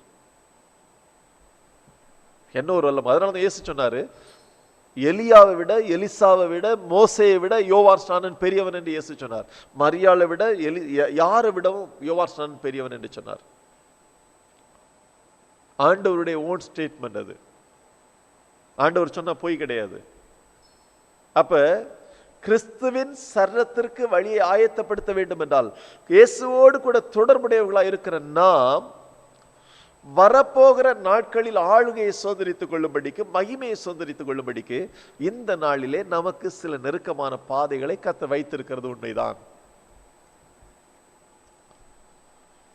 அப்போஸ்தலர் நடவடிக்கைகளை பார்த்தீங்கன்னா தெரியும். அப்போஸ்தலர்களை கொண்டு போய் என்ன பண்ணுவாங்க? அடிப்பாங்க. அடிச்சு ஜெயில போட்டு சாட்டை வச்சு அடிச்சு மிரட்டி விடுவாங்க. இனி இயேசுவை பத்தி பிரசங்கித்து பாருங்க, இனி கூட்டம் போட்டு பாருங்க. அப்போஸ்தலர் 5வது அதிகாரம் 40 to 42 வரைக்கும் உள்ள வசனங்கள். அப்போஸ்தலர் 5 40 முதல் 42. அப்பொழுது அவர்கள் அவருடைய யோசனைக்கு உட்பட்டு அப்போஸ்தலரை வரவழைத்து, 168வது பக்கம், அப்போஸ்தலரை வரவழைத்து அடித்து, அடித்துனா என்னது? சாட்டையினால் அடித்து. அப்ப சாட்டையினால் எப்படி அடிப்பாங்க? 40 அடி அடிக்க மாட்டாங்க, 1 குறைய 40 அப்படின்னு பவுல் சொல்லுவார். 39 சாட்டை அடிகள் ஒவ்வொரு அப்போஸ்தலரும் கொடுத்து சாட்டை வச்சு அடித்து இயேசுவின் நாமத்தை குறித்து பேசக்கூடாது என்று கட்டளையிட்டு அவர்களை விடுதலை ஆக்கினார்கள். இவன் அடிபட்டு சாட்டை அடியும் வாங்கிட்டு இயேசுவை பற்றி ஏதாவது பேசினா திரும்ப நாங்கள் உங்களை பிடித்து என்ன செய்வோம் தெரியாம மிரட்டி விடும்போது நம்ம என்ன பண்ணுவோம்? எதுக்கு நமக்கு பிரச்சனை? நம்ம உள்ள சொல்லுவோம்ல, ஆண்டவரே, நாங்க ஆண்டவரை சேவிக்கிறதுனால கஷ்டம் வந்தா எவ்வளவு கஷ்டப்படுவோம்னு உங்களுக்கு தெரியும்ல. எனவே இப்ப நாங்க என்ன பண்றோம்? இனிமேல் இயேசுவை பேசாம இருக்கோம். ஜெயில பிடிச்சு போட்டுருவாங்க, இல்லைன்னா எங்களுடைய குடும்ப உறுப்பினர்கள் எங்களை விட்டு விலகி போயிடுவாங்க. ஆண்டவரே, இன்னும் நான் உங்களை குறித்து பேச மாட்டேன் அப்படியானு சொல்லுவோம். ஆனா அப்போஸ்தலர்கள் என்ன பண்ணாங்க பாருங்க, அடுத்த வசனம் பாருங்க, 41. அவருடைய நாமத்திற்காக தாங்கள் அவமானம் அடைவதற்கு பாத்திரராக எண்ணப்பட்டபடியினால். ஒரு ரகசியத்தை ஆவியானவர் சொல்றாரு, இயேசுடைய பாடுகளுக்கு பங்காளிகளாய் மாற்றப்படுகிறது கர்த்தர் நமக்கு தருகிற மகிமை என்று வேதத்தில் எழுதப்பட்டிருக்கிறது, கனம் என்று எழுதப்பட்டிருக்கிறது. இயேசுவோடு கூட பாடரம்பிப்பது கர்த்தர் நமக்கு தருகிற கனமும் மகிமையும் என்று வேதத்தில் எழுதப்பட்டிருக்கிறது. அந்த வசனம் பாருங்க, இயேசுவின் நாமத்திற்காக தாங்கள் அவமானம் அடைவதற்கு பாத்திரராக எண்ணப்பட்டபடியினால். ஆண்டவர் சொன்னா கோடிக்கணக்கான தேவதூதர்கள் வந்து இறங்கிடுவாங்க, மனுஷனே தேவையில்லை. ஆனா இவங்க சொன்னாங்க, ஆண்டவரே இயேசுடைய நாமத்துக்காக எங்களுக்கு நாங்க அடிக்கப்பட்டு அவமானப்பட்டிருக்கோம், ஆண்டவரே என்ன ஒரு பாக்கியம், உம்முடைய நாமத்திற்காக நாங்கள் அவமானப்படுத்தப்பட்டது எங்களுக்கு கிடைத்த பாக்கியம், அதற்கு எங்களை தகுதி உள்ளவர்களாய் நீ உம்முடைய கண்கள் கண்டதே. இயேசுடைய நாமத்திற்காக நம்மளை ஒதுக்கி வைக்கிறது நமக்கு கிடைக்கிற பாக்கியம். இயேசுவின் நாமத்திற்காக நம்ம கூட உறவுகள் பேசாம இருக்கிறது நமக்கு கிடைக்கிற பாக்கியம். இயேசுவின் நாமத்திற்காக இந்த உலகத்தால கைவிடப்படுகிறது நமக்கு கிடைக்கிற பாக்கியம். அவங்க சொன்னாங்க, எண்ணப்பட்டபடினால் சந்தோஷமாக ஆலோசனை சங்கத்தை விட்டு புறப்பட்டு போய் தினம்தோறும் தேவாலயத்திலேயும் வீடுகளிலேயும் இடைவிடாமல் உபதேசம் பண்ணி இயேசுவே கிறிஸ்து என்று பிரசங்கித்தார்கள். அவங்க நிறுத்தினாங்களா? இப்ப என்ன பண்ணாங்க? பிரசங்கம் அதே ஆலயத்தில் போய் பிரசங்கம் பண்ணாங்க, வீடுகளில் பிரசங்கம் பண்ணாங்க. இப்ப என்ன பண்ணிட்டாங்க? கொஞ்சம் கூட கூட்டினாங்க, இடைவிடாமல் இயேசுவை குறித்து பேச ஆரம்பிச்சிட்டாங்க. பிரியமானவர்களே, நாம் அவரோடு கூட பாடுபட்டால் அவரோடு கூட ஆளுகையும் செய்வோம். அதனாலதான் அந்த மரியாதை பார்த்து சொல்றாரு, நான் போறேன் பூமியை விட்டு, நீ பார்த்துக்கொள். யோவான் ஒப்பு கொடுக்கிறார். தேவனை நம்பி வந்தவர்களை தேவன் கைவிட்டதாக சரித்திரமே இல்லை. இயேசுக்காக நிக்கிறதுனால பாடு வந்தார். இன்னையிலேருந்து உன்னை புரிந்து கொள்ளுங்க, இயேசுக்காக நீங்க பாடுகளை சகித்தால், அவமானத்தை சகித்தால் நீங்க பாக்கியவான்கள் என்பதை இன்னைக்கு இருதயத்தில், உங்க இருதயத்தில் ஆழமா நீங்க எழுதி கொள்ளுங்க. ஒரு முறை ஒரு ட்ரெயின்ல வரும்போது ஒரு சகோதரர் பேசியிருந்த, தற்செயலாய் நம்ம பிரயாண மடுகள்கிட்ட பேசும்போது பேசுகிறது மாதிரி அந்த சகோதரன் பேசும்போது பார்த்தோன்னா அவரும் விசுவாசி. அவர் சொன்னார் பேசும்போது, எங்களுடைய தாத்தா வந்து எங்க திருநெல்வேலி மாவட்டத்தில் ஒரு நல்ல ஒரு நிலச்சுவான் தாரா இருந்தாரு. இந்து குடும்பம். ஒரு நாள் இதே மாதிரி சுவிசேஷம் அறிவிக்கப்பட்ட போது அவர் இயேசுவை ஏற்றுக்கொண்டார். அவர் இயேசுவை ஏற்றுக்கொண்டதுனால அந்த குடும்பத்தை இயேசுகளால் நடத்தினார். அது அந்த கிராமத்தில் ஒரு மிகப்பெரிய ஒரு கொந்தளிப்பை கொண்டு வந்தது, ஒரு மத பிரச்சனையை கொண்டு வந்தது. அவங்க சொன்னாங்க, இயேசு கிறிஸ்துவை ஏற்றுக்கொண்டுட்டு இந்த கிராமத்துல இதெல்லாம் சொந்தமா வச்சிருக்க முடியாது அப்படின்னு அவங்க கலவரம் பண்ணின போது, ஒண்ணுல இயேசுவை விடணும், இல்லை என்றால் இங்க இருக்கிற அதிகாரத்தை பெற்றிருக்கிற சொத்துக்களை விட்டுட்டு போகணும். அந்த சகோதரன் சொன்னாரு, என்னுடைய தாத்தா போட்டிருந்த ஜிப்பாவோடு கூட எங்களுடைய அப்பாவையும், நாங்க இல்லப்ப அப்பாவையும் குடும்பத்தையும் கூட்டி கொண்டு ஒரு ஜிப்பாவோடு கூட ஒன்றுமே எடுக்காதபடிக்கு அந்த கிராமத்தை விட்டு வெளியில வந்தார். இன்னைக்கு நாங்க 3வது தலைமுறை. தேவன் எங்களை கைவிடவே இல்லை. தேவன் இன்னைக்கு அவருக்கு ஊழியம் செய்கிறபடியாய் எங்களுடைய குடும்பத்தை நடத்துகிறது மாத்திரமல்ல, தேவன் அவருடைய சந்ததியில வந்திருக்கிற எங்களை இன்னைக்கு உலக அளவுல மிக உயர்ந்த ஸ்தானத்துல கர்த்தர் வைத்து மகிமைப்படுத்தி இருக்கிறார். ஆண்டவரை நம்புகிற பிள்ளைகளை கர்த்தர் அவர் கைவிட்டதே இல்லை. நித்தியத்துல மட்டும் இல்ல, இந்த பூமியின் காரியங்களை நம்மை விசாரிக்கிற தேவனாய் தான் அவர் இருக்கிறார். நீங்க நினைச்ச மாதிரி ஆண்டவருக்கு வரும்போது கர்த்தர் நம்மளை எல்லாரும் விட்டு போகும்போது கர்த்தர் விட்டு போயிடுவார்னு நிச்சயமா கிடையாது. இயேசுவை நம்பி வருகிறவனை அவர் கைவிடுகிறதே இல்லை. நீ காட்டுல போனாலும் உன் கூட அவர் இருப்பார். நீ சிறைச்சாலையில போனாலும் உன கூட கர்த்தர் இருப்பார். நீ போகிற பிரயாண கடல் ஆழத்தில் இருந்தாலும் கர்த்தர் கூட இருப்பார். இது கர்த்தருடைய பிள்ளைகளுக்கு கர்த்தர் தருகிற மிகப்பெரிய வாக்குத்தத்தம். அப்ப இந்த சிலுவையில நமக்கு இந்த ஒரு பெரிய காரியத்தை கர்த்தர் நமக்கு கற்றுத் தருகிறார். எனவே நமக்கு ஒரு காரியத்தை இன்னைக்கு ஆழமா எழுதணும். என்ன வசனம்? 1 அந்த 2 தீமோத்தேயு 2:12, அவரோடு கூட நாம் பாடுபட்டால் அவரோடு கூட நாம் ஆளுகையும் செய்வோம். சிலுவையின் மூலமாய் கர்த்தர் நமக்கு கற்றுத் தருகிற முதல் காரியம். 2வது காரியத்தை நீங்க பாத்தீங்கன்னா, மார்க் 15ல நிறைய பேர் கிரிட்டிசைஸ் பண்ணுவாங்க.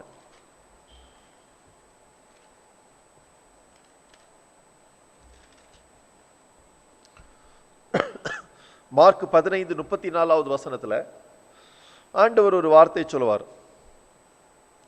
9ஆம் மணி நேரத்தில் இயேசு எலோயி எலோயி லாமா சபக்தானி என்று மிகுந்த சத்தமிட்டு கூப்பிட்டார்.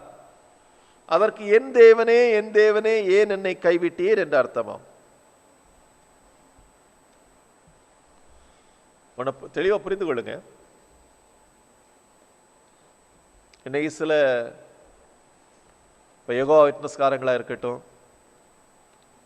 இஸ்லாமியர்களா இருக்கட்டும், இந்த வசனத்தை அவங்களும் பைபிள் படிக்கிறாங்க. விசுவாசிகள் எத்தனை பேர் ஒழுங்கா பைபிள் படிக்கிறீங்களோ தெரியல.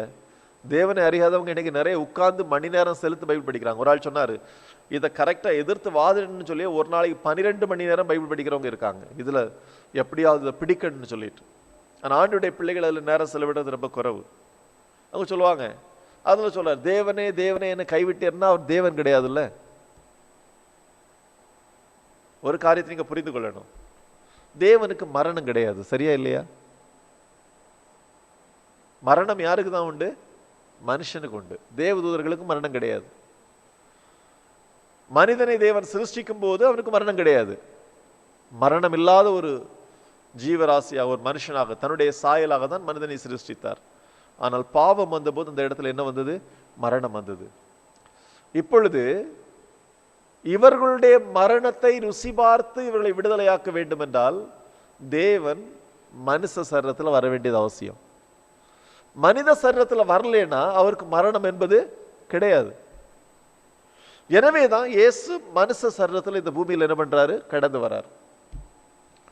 கடந்து வரும்போது அந்த நம்ம நேற்று கழிந்த வாரம் பார்த்தோம், 6 மணி நேரம் சிலுவையில தொங்குறார். காலையில் 9 மணியிலிருந்து சாயங்காலம் 3 மணி வரைக்கும் உயிரோட தொங்குறார். அதுல அந்த 12 மணியிலிருந்து சாயங்காலம் 3 மணி வரைக்கும் இருள் மூடி இருந்தது. அந்த நேரம் தான் அவர் கதறி கொண்டிருக்கிறார், என் தேவனே ஏன் என்னை கைவிட்டேன் என்று சொன்னால் 2-3 காரியம் சொல்லப்பட்டிருக்கிறது. ஒன்று, நமக்கு நரகத்துக்கு போகிறத குறித்து நம்ம பார்க்கிறோம். நரகத்தை குறித்து பார்க்கிறோம், பாதாளத்தை குறித்து, அக்னி கடலை குறித்து பார்க்கிறோம். நரகத்துல அக்னி அதுல அணையாது, புழு சாகாதுங்கிறதெல்லாம் நமக்கு தெரியும். ஆனா அதெல்லாம் கொடுமை. நரகத்துல போகும்போது அங்க தேவ பிரசன்னமே இருக்காது. இன்னைக்கு நீங்க இந்த பூமியில் இருக்கும்போது ஆண்டவர் அறியாத இருக்கிற ஒரு மனுஷன் கூட தேவ பிரசன்னத்தை முழுமையா இழக்கல. ஏதோ ஒரு விதத்துல தேவன் அவனுக்கு உதவி செய்து கொண்டுதான் இருக்கிறார். ஆண்டவர் சொன்னாரு, நல்லார் மேலும் பொல்லார் மேலும் மழை பெய்ய செய்கிற பரமபிதா. மழை பெய்யும் போது நல்லவர்களுக்கு மட்டுமா பெய்யுது? இல்ல. ஆண்டவர் நன்மைகளை செய்யும் போது நல்லாருக்கும் பொல்லாருக்கும் சேர்த்து தேவன் செய்கிறார். இன்னும் இவன் பாவத்துல இருக்கும் போதும் தேவனுடைய இரக்கங்களும் பிரசனம் ஏதோ ஒரு விதத்தில் அவரை சந்தித்து கொண்டுதான் இருக்குது பூமியில் இருக்கிற வரைக்கும். ஆனால் நரகத்துல ஒரு மனுஷன் கடந்து செல்லும் போது அந்த இடத்துல அக்னி பெரிய காரியம் அல்ல, புழு பெரிய காரியம் அல்ல. தேவ பிரசனத்தை ஒரு வினாடி போலும் அவனால் அனுபவிக்க முடியாது. அது அக்கினியை விடவும் புழுவை விடவும் அது மிகப்பெரிய தண்டனை. அது ஒரு மனுஷனால் தாங்க முடியாது. அந்த வேதனையை கடைசி 3 மணி நேரத்தில் ஆண்டவர் சிலுவையிலே தன்னுடைய சரீரத்திலே அவர் சந்தித்தார். தேவ பிரசனத்தை அவர் முழுவதுமாய் அவர் இழந்து போனார். ஏன் தெரியுமா? பாவம் அறியாத அவர் நமக்காக பாவமானார். தேவ வசனம் தெளிவாய் சொல்லுகிறது. 2 கொரிந்தியர் 5வது அதிகாரம் நினைக்கிறேன்.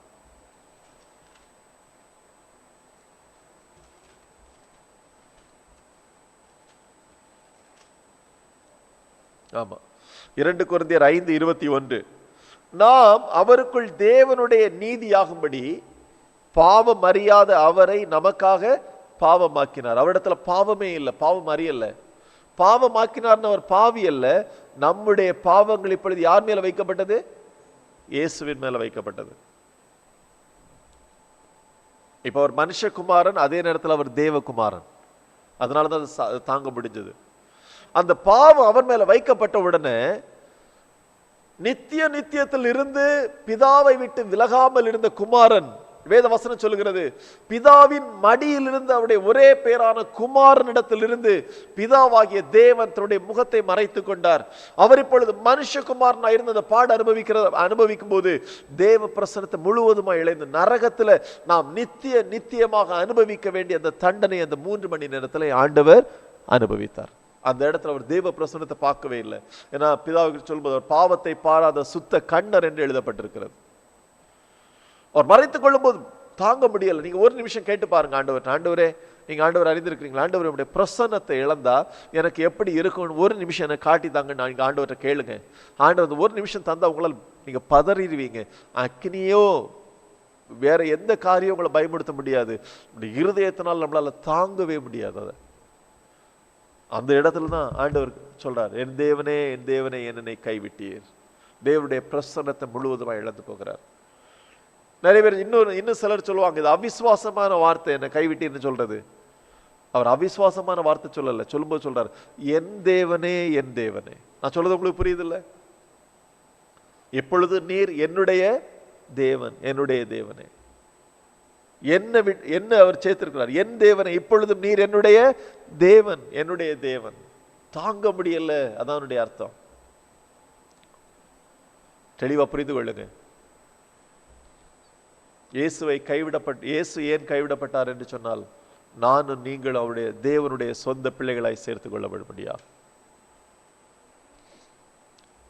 இயேசு ஏன் அடிக்கப்பட்டார், அவருடைய தழும்புகள், அவருடைய காயங்கள் எதற்காக? நானும் நீங்கள் சுகமாக்கப்படுகிறதற்காக.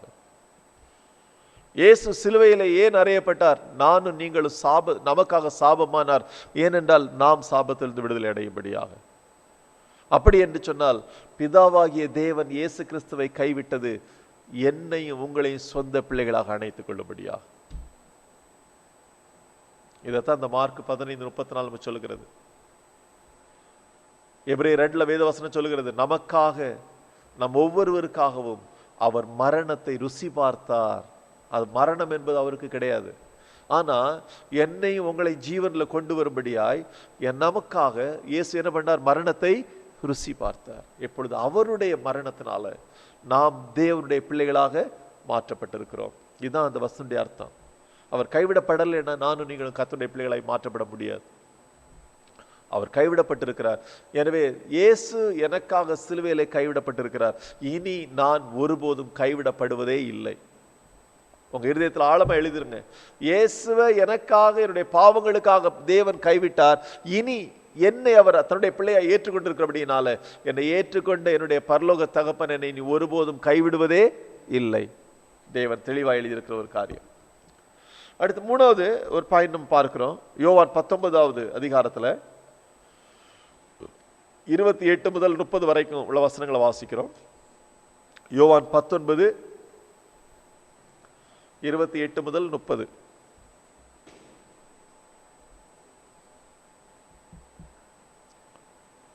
அதன் பின்பு எல்லாம் முடிந்தது என்று இயேசு அறிந்து வேத வாக்கியம் நிறைவேறத்தக்கதாக தாகமாய் இருக்கிறேன் என்றார். காடி நிறைந்த பாத்திரம் அங்கே வைக்கப்பட்டிருந்தது. அவர்கள் கடற்காளானை காடியிலே தோய்த்து ஈசோப்பு தண்டில் மாட்டி அவன் வாயினிடத்திலே நீட்டி கொடுத்தார்கள். தாகமாய் இருக்கிறேன் என்பது என்ன அர்த்தம்னு உங்களுக்கு புரியுதா? இயேசு லூக்காவில் அந்த ஐஸ்வர்யவான் லாசருடைய காரியத்தை குறித்து சொல்லும்போது, அந்த அக்கினியில கிடந்த அந்த ஐஸ்வர்யவான் வேகும்போது ஆபிரகாமை பார்த்து சொல்றான், ஆபிரகாமே என் தகப்பனே, லாசருடைய விரல தண்ணியில கொஞ்சம் தொட்டு என்னுடைய நாவில நீர் என்ன பண்ணும்? வையோ, என்னால தாங்க முடியல. அந்த 3 மணி நேரத்தின் தண்டனை அனுபவித்தனால சொல்றேன், நான் தாகமா இருக்கிறேன். நான் சொல்றது உங்களுக்கு புரியுது இல்ல? அதான் இதை ஒரு மனுஷனுமே இதை என்ன பண்ண முடியாது, நிறைவேற்ற முடியாது. நமக்கு சில பாடுகள், அந்த பாடுகள் ரட்சிப்பின் பாடுகள் அல்ல, இயேசுவின் பாடுகளுக்கு இணையான பாடுகள் அல்ல. இயேசுவின் சரீரத்திற்காக சில பாடுகள், நமக்கு கொஞ்சம் பாடுகள், சிறியவற்றை பவுல் சொல்ற மாதிரி. அந்த ரட்சிப்புக்கான பாடு இயேசு மட்டும்தான் நமக்கு நிறைவேற்ற முடியும், வேற யாரும் நிறைவேற்ற முடியாது. போடப்பட்டிருக்கிறது, காடின் இந்த பாத்திரம் அங்கே வைக்கப்பட்டிருந்து அவர் கடற்காளானை காடிகளை தோய்த்து ஈசோப்பு தண்டில் மாட்டி அவர் வாயினிடத்தில் நீட்டி கொடுத்தார்கள். இயேசு காடியை வாங்கின பின்பு முடிந்தது என்று சொல்லி தலையை சாய்த்து ஆவியை ஒப்பு கொடுத்தார். ஆண்டவர்ட்ட ஒரு காரியத்தை அவர் சொல்றார். இதெல்லாம் முடிந்த உடனே இயேசு சொல்றார், எல்லாம் முடிந்தது என்று அறிந்து. எல்லாம் முடிந்ததுன்னு அர்த்தம் என்னது?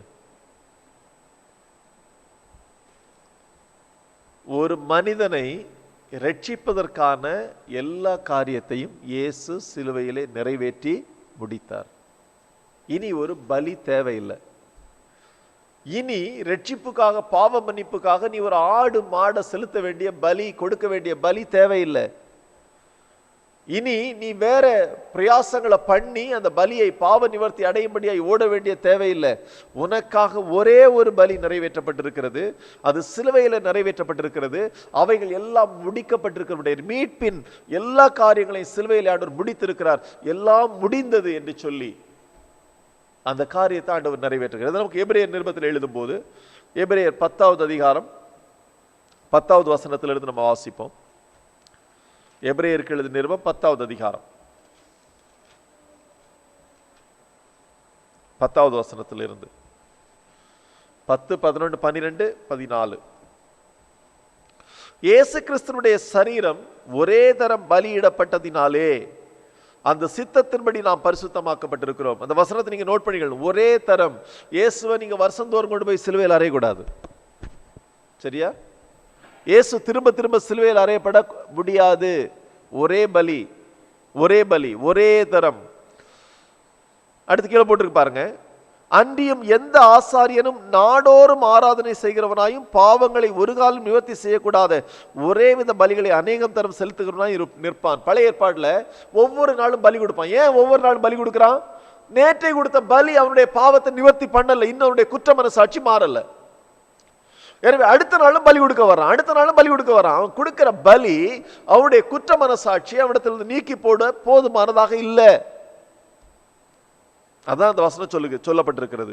ஆனால் 12, ஆனால் இவரோ பாவங்களுக்காக ஒரே பலியை செலுத்தி என்றென்றைக்கும் தேவனுடைய வலது பாரிசத்திலே உட்கார்ந்து தம்முடைய சத்துருக்களை தமது பாதபடியாக்கி போடும் வரைக்கும் காத்து கொண்டிருக்கிறார். 14 சொல்லப்பட்டிருக்கிறது. ஏனெனில் பரிசுத்தமாக்கப்படுகிறவர்களை ஒரே பலியினாலே இவர் என்றென்றைக்கும் பூரணப்படுத்தி இருக்கிறார். அப்ப தேவன் நமக்கு செய்யற ஒரு காரியம் இருக்குது. என்ன காரியம்? ஒரே பலியினாலே அவர் நம்மை பூரணப்படுத்தி இருக்கிறார். நம்முடைய பாவங்களுக்கான எல்லா தண்டனைகளையும் அவர் சிலுவையிலே சுமந்து தீர்த்திருக்கிறார். சரியா? இயேசுவை இன்னும் சிலுவையில் அறைய வேண்டிய தேவையில்லை.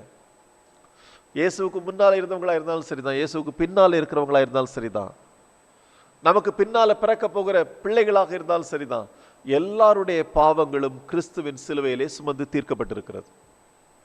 அப்ப இத என்ன பண்ணணும்? அந்த கல்வாரியின் சிலுவை அண்டைக்கு வந்து ஒரு மனிதன் அதை விசுவாசித்து இயேசுவை தன்னுடைய சொந்த ரட்சகராக ஏற்றுக்கொண்டு தன்னுடைய ஜீவியத்தை அவருக்கு அர்ப்பணிக்கும் போது அவன் அந்த இடத்துல பாவ மன்னிப்பை அவன் என்ன பண்றான்? பெற்றுக்கொள்ளுகிறான். இயேசு கிறிஸ்துவின் ரத்தம் அவனுடைய பாவங்களை கழுவி அவனை சுத்திகரித்திருக்கிறது. எனவே நம்ம திரும்ப திரும்ப செலுத்த வேண்டியதில்லை. அதனாலதான் நமக்கு திரும்ப திரும்ப செலுத்தினா நிறைய தடவை சிலுவையில் அறையப்பட்டிருக்க வேண்டுமே அப்படின்ட்டு அதுக்கு முந்தின அதிகாரத்தில் எழுதப்பட்டிருக்கு பாருங்க. 25, 26, 9வது அதிகாரம் 25, 26 எபிரேயர்ல. பிரதான ஆசாரியன் அந்நிய ரத்தத்தோட வருஷந்தோறும் பரிசுத்த ஸ்தலத்துக்குள் பிரவேசிக்கிறது போல அவர் அநேகம் தரம் தம்மை பலியிடும்படிக்கு பிரவேசிக்கவில்லை. அப்படி இருந்ததானால் உலகம் உண்டானது முதற்கொண்டு அவர் அநேகம் தரம் பாடுபட வேண்டியதா இருக்குமே. அப்படி அல்ல, அவர் தம்மை தாமே பலியிடுகிறதினாலே பாவங்களை நீக்கும் பொருட்டாக இந்த கடைசி காலத்தில் ஒரே தரம் வெளிப்பட்டார். போட்டிருக்கா? அவர் திரும்ப திரும்ப வந்து சிலுவையில் அறையப்பட வேண்டிய தேவையில்லை. ஒரே பலியினாலே இயேசு நம்ம என்ன பண்ணி இருக்கிறாரா? பூரணப்படுத்தி இருக்கிறாரா. அந்த பலியை, ஆச்சரியமான பலி, அவர் தான் பலியை ஏற்றுக்கொள்ளுகிற பிதாவாகிய தேவன், பலியை செலுத்தினவர் பரிசுத்த ஆவியானவர். இந்த பலியை வித்தியாசம். இங்க நமக்கு திரித்துவ தேவனை குறித்து தெளிவான ஒரு பிக்சரை ஆவியானவர் கொண்டு வருகிறார். அதே 9வது அதிகாரத்தில் 13, 14 வசனங்களை பாருங்க.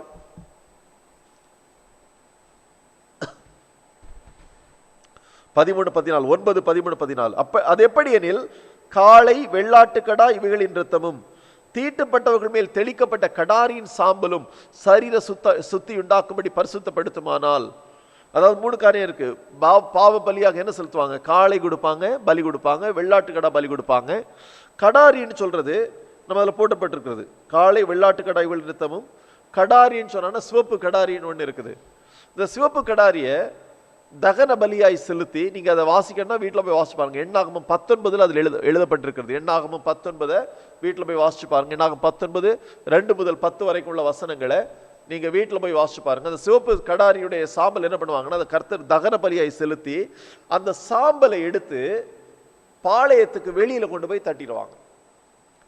அப்ப ஒருவன் தீட்டுப்பட்டால் ஆசான் இடத்துல வரும்போது என்ன பண்ணணும், பாளையத்துக்கு வெளியில போய், இப்ப அங்க கடாரியில் சாம்பல் இருக்குது, அந்த சாம்பலை ஒரு பாத்திரத்துல எடுத்து அதுக்கு கூட ஊற்று தண்ணீர் விட்டு அது ஆசான் இடத்துல கொண்டு வந்து அவன் மேல தெளிக்கும் போது அவனுக்கு பாவ சுத்தி உண்டாகும் என்று அன்னைக்கு விசுவாசிக்கப்பட்டது. சரியா? இப்ப ஆவியானவர் சொல்றாரு, அன்னைக்கு அதுவே பாவ சுத்தி உண்டாக்கும்னு சொன்னான்னா 14ஆம் வசனம், நித்திய ஆவியினாலே. இப்ப ஆசாரியன், பலி கொடுக்க வேண்டிய ஆசாரியன் சிலுவையில கொண்டு வராரு. பலி கொடுத்த ஆசாரியன் பரிசுத்த ஆவியானவர், நித்திய ஆவியானவர். தம்மை தாமே பழுதற்ற பலியாக பலி கொடுக்கப்படுகிற உலகத்தின் பாவங்களை சுமந்து தீர்க்கிற ஆட்டுக்குட்டி இயேசு கிறிஸ்து பலி கொடுத்து வாங்கினவர், தேவனுக்கு ஒப்பு கொடுத்த பிதாவாகிய தேவன் அந்த பலியை அங்கீகரிக்கிறார். இயேசு கிறிஸ்துவின் பலியை அல்லாமல் வேற ஒரு பலியையும் தேவன் அங்கீகரிக்கல, அங்கீகரிக்க முடியாது.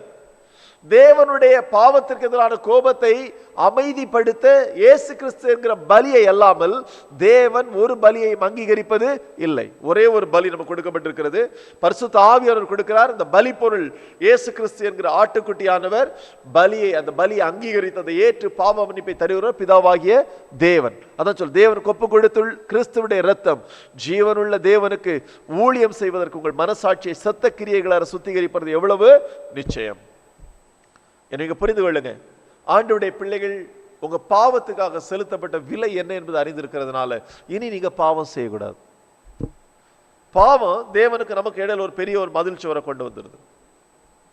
தேவனுடைய பிள்ளைகள் பாவம் செய்யக்கூடாது. நம்ம எப்ப பாவம் செய்யறோமோ இம்மிடியேட்டா தேவ பிரசன்னத்தை நம்ம இழந்துருவோம். அப்ப என்ன பண்ணணும், நீங்க அறியாம சில நேரத்தில் வீழ்ச்சி அடையும் போது உடனடியாக ஆண்டுடைய சமூகத்துல வந்து எப்படி அவன் கடாரியின் சாம்பலை எடுத்து ஊற்று தண்ணீரோட மிக்ஸ் பண்ணி அவன் மேல தெளித்து பரிசுத்தமாக்கப்பட்டானோ, இயேசுடைய தேவ சமூகத்துல வந்து பாவத்தை அறிக்கை செய்து விட்டு இயேசுவின் இரத்தத்தினால் நீங்க என்ன பண்ணணும், உடனே கழுவப்படணும். இல்லை என்றால் தேவ பிரசன்னம் உங்களை இழந்துருவீங்க.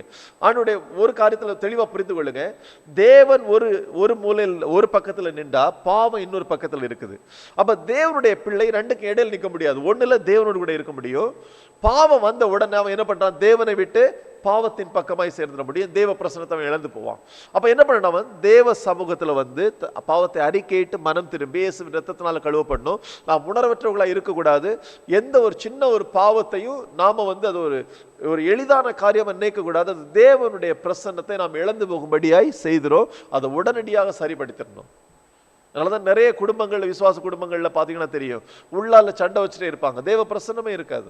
ஜெபம் பண்ணி என்ன பண்றதுக்கு, பிரச்சனை பண்ணி என்ன பண்றதுக்கு? ஏன் காரணம் என்ன? தேவ பிரசன்னம் இல்ல, தேவ பிரசன்னம் இல்ல. அதை நீங்க சரிப்படுத்தணும். ஏனென்றால் உங்களுக்காக செலுத்தப்பட்ட பலி அது உங்களை பூரணப்படுத்த அது உண்மை உள்ளதா இருக்கிறது.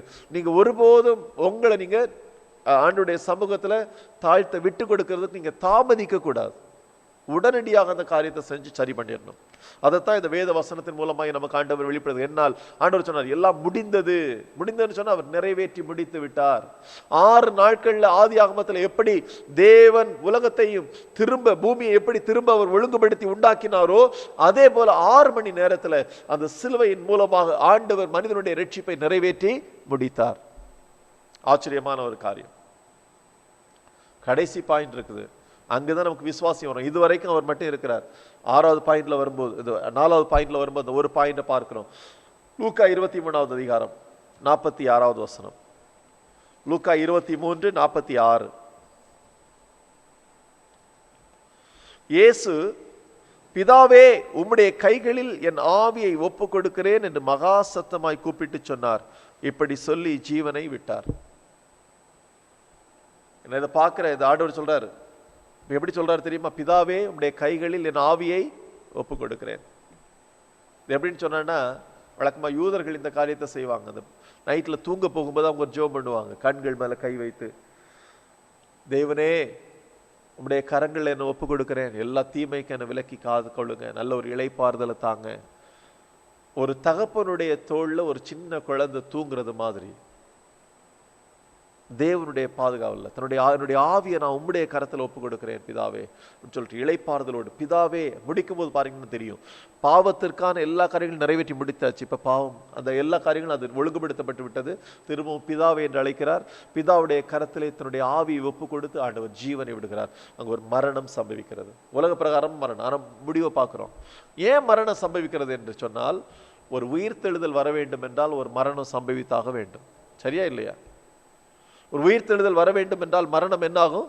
சம்பவித்தாக வேண்டும். இப்ப இதுல நமக்கு என்ன காரியம் அவருடைய மரணத்துல? தேவனுடைய வசனம் நமக்கு இன்னொரு காரியத்தை நமக்கு இந்த இடத்துல நமக்கு சொல்லி தருகிறது. 2 தீமோத்தேயு 2வது அதிகாரம் 11வது வசனத்துல 2 தீமோத்தேயு 2:11 இந்த வார்த்தை உண்மையுள்ளது என்னவெனில், நாம் அவரோடு கூட மரித்தோமானால் அவரோடு கூட பிழைத்தும் இருப்போம். இது கொஞ்சம் வித்தியாசமா இருக்கா? இயேசு சிலுவையில மரிக்கிறார், ஆனா ஆவியானவர் சொல்றார் நாம் அவரோடு கூட மரித்தோமானால் அவரோடு கூட பிழைத்தும் இருப்போம். இது நமக்கு புரியுதா? இது இந்த வசனம் இதுவரை நம்முடைய பாவங்களை சுமந்ததை பார்க்கிறோம். ஆனா மரணத்துல வரும்போது பரிசுத்த ஆவியானவர் நமக்கு ஒரு வெளிப்பாடை தரட்டும். இயேசுவின் மரணத்திலே நமக்கு பங்குண்டு, ஐக்கியம் உண்டு. இப்ப ரோமருக்கு எழுதின நிருபம் 6வது அதிகாரத்துல திரும்பவும் ஆவியானவர் நமக்கு சொல்ற ஒரு வசனத்தை நம்ம பார்க்கிறோம். ரோமர் 6:6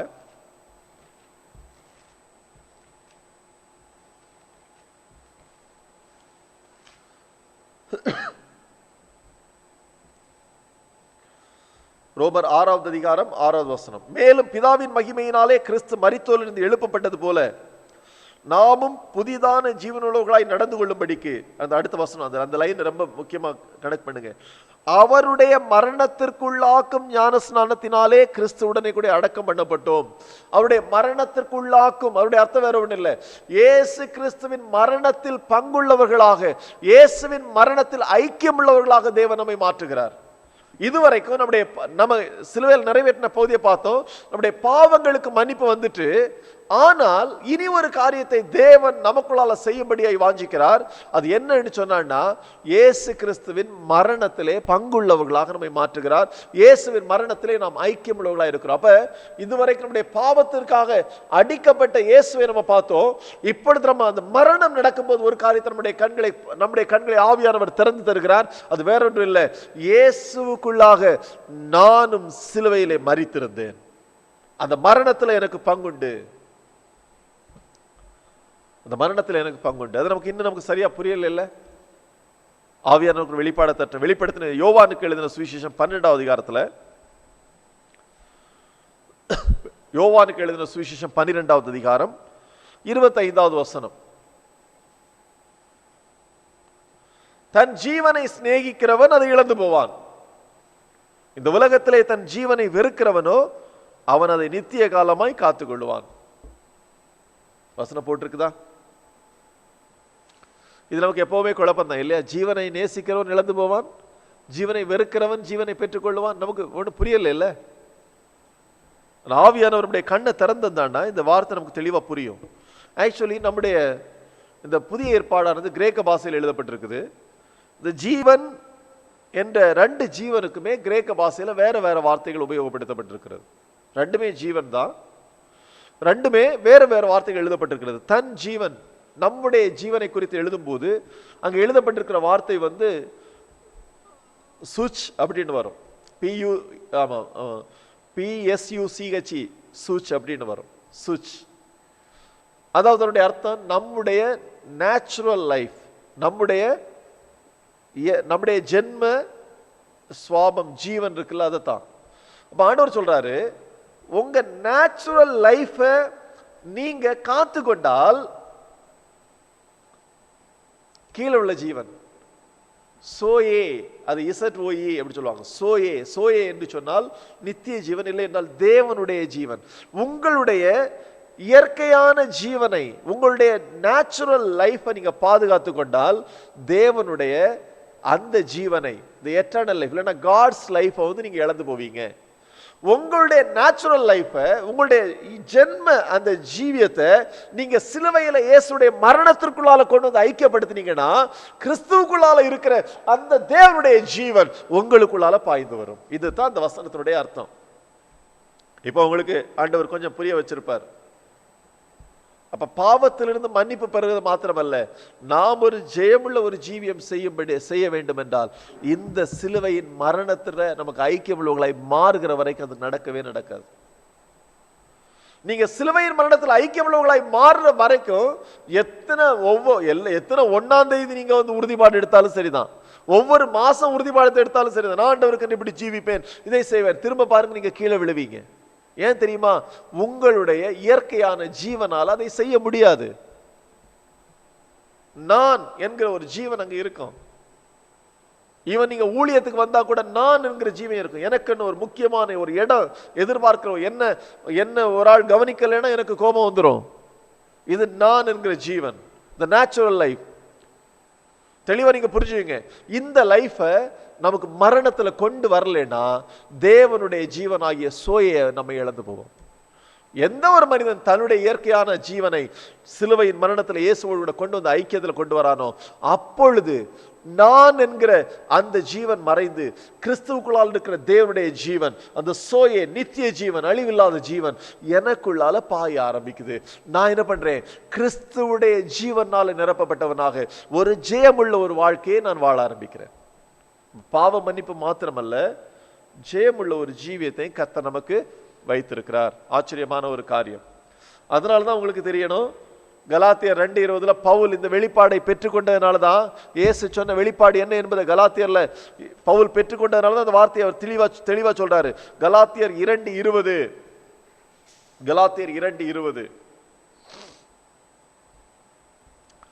கிறிஸ்துவுடனே கூட சிலுவையில் அறையப்பட்டேன். வருதா? தீமோத்தேயுவில் என்ன பார்த்தோம்? கிறிஸ்துவோட கூட நாம் மரித்தால் அவரோடு கூட நாம் பிழைத்திருப்போம். இயேசு என்ன சொன்னாரு? உன்னுடைய ஜீவனை இழந்து போனால் நீ தேவனுடைய ஜீவனை பெற்றுக் கொள்ளுவாய். சரியா இல்லையா? பவுல் சொல்றாரு, நான் கிறிஸ்துவோடு கூட சிலுவையில் அறையப்பட்டேன், என்னுடைய நேச்சுரல் லைஃப் நான் சிலுவையில் கொண்டு வந்துட்டேன். நான் பவுல் என்கிற ஒரு எந்த ஒரு எம்பளமோ எந்த ஒரு தலைப்போ பவுல் என்கிற எந்த ஒரு காரியம் எனக்கு தேவையில்லை. பவுல் மரித்து போனான். கமாலியலுடைய பாதப்படியில இருந்து படித்த பவுல் மிகவும் வசதி வாய்ப்புகளை உடைய அந்த நாட்களிலேயே கப்பல்களை வைத்து வியாபாரம் பண்ணின மிகப்பெரிய ஒரு செல்வந்தரான ஒரு வீட்டில் வளர்ந்த ஒரு பவுல். அப்பொழுது எருசலேம்ல மாத்திரமல்ல, ரோமன் சிட்டிசன்ஷிப் உள்ள ஒரு பவுல், மிகவும் கற்று தேர்ந்த ஒரு பவுல். அதை பாதுகாக்க வேண்டுமா வேண்டாமா? நம்ம பாசப்படி பவுல் சொன்னாரு, அது எனக்கு தேவையில்லை, அதை சிலுவையில கொண்டு வரேன். இனி பவுல் கிடையாது, ஏன்னா பவுல் சிலுவையில் அறையப்பட்டான். இந்த இயேசுடைய ஜீவனை நான் பெற்றுக்கொள்கிறதற்காக எனக்குள்ளவைகள் எல்லாம் குப்பையும் இல்லாமையுமா நான் என்ன பண்றேன்? எண்ணுகிறேன். பிரியமானவர்களே, உங்களுக்குள்ளால கிறிஸ்துவின் ஜீவன், தேவனுடைய ஜீவன் பாய வேண்டும் என்றால் நான் என்கிற அந்த சுயம் உங்களுடைய ஜீவன் மரணத்திற்கு, இயேசுவின் மரணத்துக்குள்ள கொண்டு வந்தே ஆகணும். இல்லை என்றால் தேவனுடைய ஜீவன் உங்களுக்குள்ளால வராது. நீங்க உங்க ஜீவனால தேவனுக்கு பிரியமாய் ஜீவிக்கவே முடியாது. ஒரு சமயத்தில் நல்ல ஜெபம் பண்ணுவீங்க, கொஞ்சம் கழிச்சு பாருங்க உங்க வாயிலிருந்து வருகிற வார்த்தைகள் வித்தியாசமா இருக்கும். ஏன்? தேவ ஜீவன் இல்லை. தேவனுடைய ஜீவன் வரும்போது கிறிஸ்து எப்படி இருந்தாரோ அப்படி இருப்போம். அதனாலதான் அடுத்த திரும்ப சொல்றாரு, அறையப்பட்டேன் என்பதோடு இல்ல, எங்க மரணம் வருதோ அங்க ஒரு உயிர்த்தெழுதல் உண்டு. இயேசு மரித்தால் அவர் உயிர்த்தெழுந்தார். இயேசுவோடு கூட மரணத்தில் ஐக்கியமுள்ளவனாய் ஒரு மனுஷன் மாறினால் அவன் இயேசுவின் உயிர்த்தெழுதல்ல பங்குள்ளாய் மாறுகிறான். அதான் அடுத்த தொடர்ச்சியா சொல்றாரு, ஆயினும் பிழைத்திருக்கிறேன். எப்படி பிழைத்திருக்கிறேன்? இனி நான் அல்ல, பவுல் அல்ல. பவுல் முடிஞ்சு போனார். இப்ப யார் இருக்கிறா? கிறிஸ்துவே எனக்குள் பிழைத்திருக்கிறார். தேவனுடைய ஜீவன் இந்த பவுலுக்குள்ளால பாய்கிறது. பழைய பவுல் அல்ல, இது புதிய பவுல். பழைய பேர் சவுல், சரியா இல்லையா? பழைய பேர் சவுல். பவுல் நீ ஏன் வச்சாரு தெரியுமா உங்களுக்கு பேரு? சவுல் என்று சொன்னால் பெரியவன் என்று அர்த்தம், பவுல் என்று சொன்னால் சிறியவன் என்று அர்த்தம். பவுல் இப்ப என்ன வச்சாரு? பவுலா? பவுல்னு அர்த்தம் என்னது? சவுலா? அது பெரியவன் சொல்ல காரியம் எல்லாம் முடிஞ்சு போச்சு சிலுவையோட. இந்த பவுல் இப்ப எப்படிப்பட்டவன்? கிறிஸ்துவுக்குள்ளால ஒரு அற்பமான ஒரு ஆள், அற்பமான பிறவியை போல காணப்பட்ட என்னை நீங்க கனம் பண்ணீங்களே. எனக்கு ஒழுங்கா பேசவே வராது, நான் பேசுறத தேவ வார்த்தை நீங்க ஏற்றுக்கொண்டீங்களே.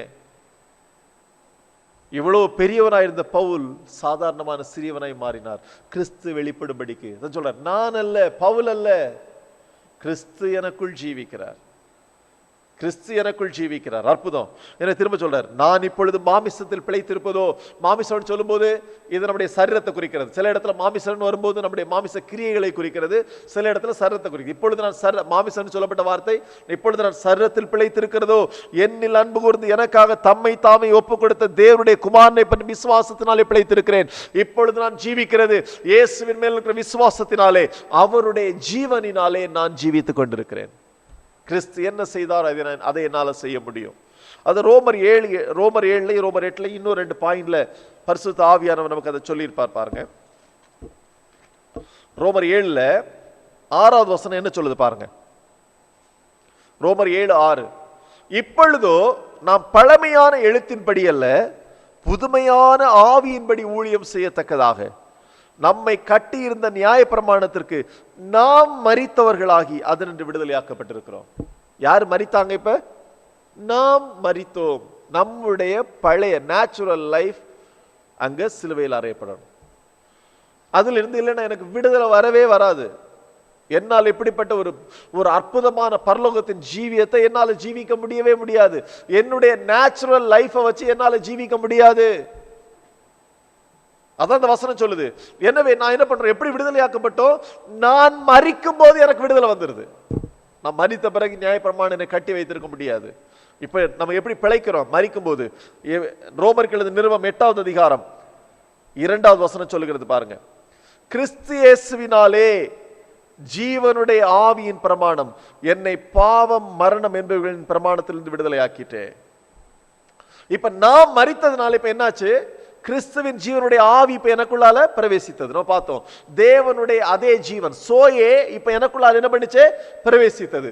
இப்ப இந்த தேவனுடைய ஜீவன் வந்த உடனேயே இந்த ஜீவன் என்ன பண்ணுது? பாவத்திலிருந்தும் மரணத்திலிருந்தும் என்னை விடுதலையாக்கிற்று.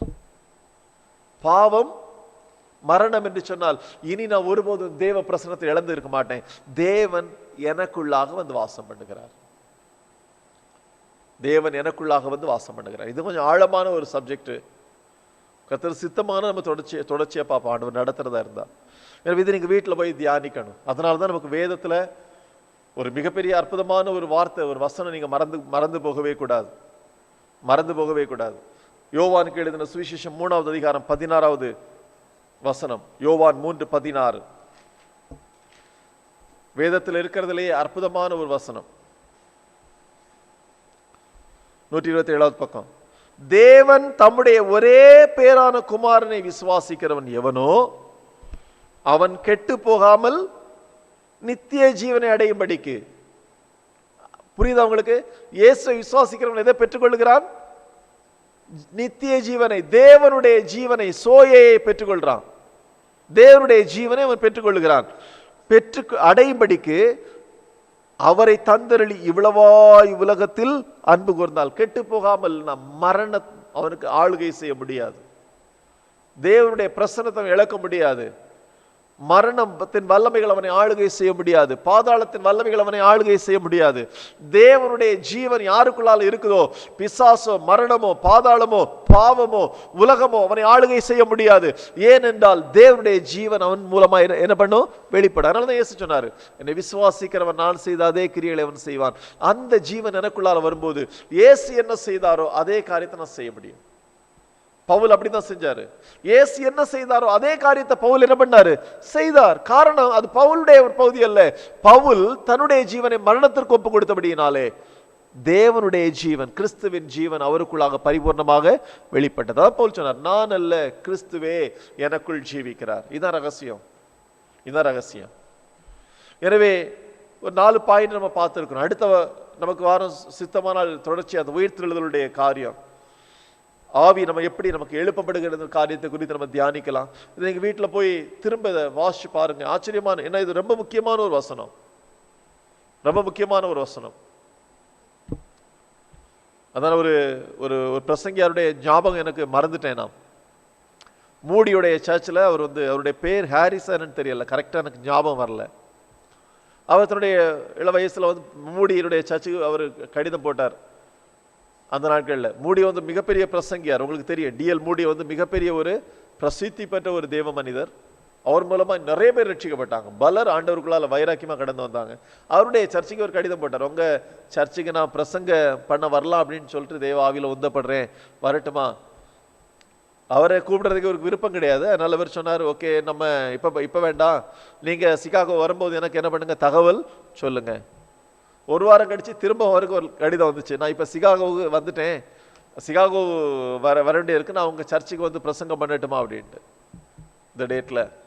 அப்ப மூடி பார்த்தாரு. இப்ப அடுத்த வாரத்துல எப்படி அவருக்கு வெளியில போய் பிரசங்கம் பண்ண வேண்டிய சில ஊழியங்கள் இருந்தது. சரி இப்ப வந்து பண்ணட்டும், ஏதாவது தவறு ஏதாவது சொன்னான்னா, தப்பா பண்ணான்னா நம்ம ரெண்டாவது கரெக்ட் பண்ணிக்கலாம் அப்படின்னு சொல்லிட்டு, சரி வாங்க, வேற விருப்பம் இல்லை வாங்க அப்படின்னு சொல்லிட்டு போயிட்டார். 3 நாள் கூட்டம்.